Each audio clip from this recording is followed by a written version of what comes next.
don't know how they get in here. I mean, how do they find their way into my house? Do they come in through the carport? Or do they get in through the back door if it's left open? I mean, how do they get into my house? Into my kitchen? And now inside the cabinet, all over the juicer. It seems like there are more and more of them every day. They must be in there, multiplying in that cabinet. I don't recognize them. All odd sizes and colors. Where are they coming from? Then there comes the day when I have to open up the cabinet and they all fall out, all over the counter. Lids! I'm talking about lids!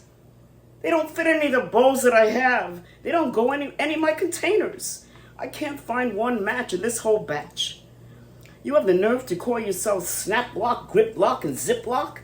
Yet there is not one container in that cabinet that you snap, grip, or zip to. When I feel the need to seal, you let me down.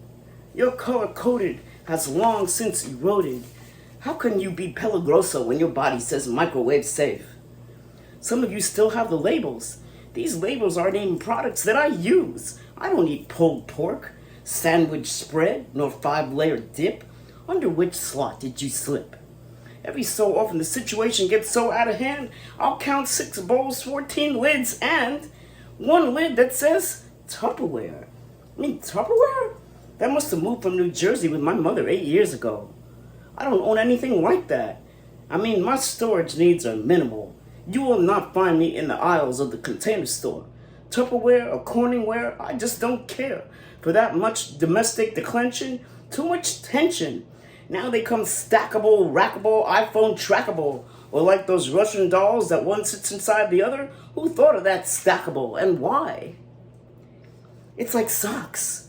You just have to throw them out all over and start again. But in no time, they're back in the drawer, mismatched and an uneven number. How do they do that? Lids, you're a kitchen menace. I am taking you out. I am skipping the recycle bin. I can't take any chances that you'll find your way back in. Piggybacking on top of a 5-gallon bucket disguised as a drywall spreader or a plastic shim.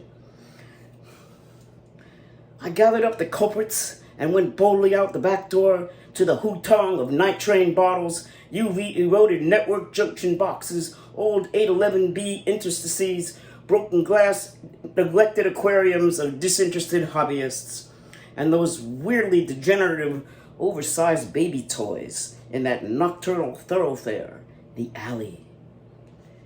As I opened up the granddaddy of all lids, that big black maw in the alley of the neighborly garbage cans, there were the other halves, the pulled pork container and a pint-sized potato salad cup, who said in unison when I threw them in, "Where have you been?"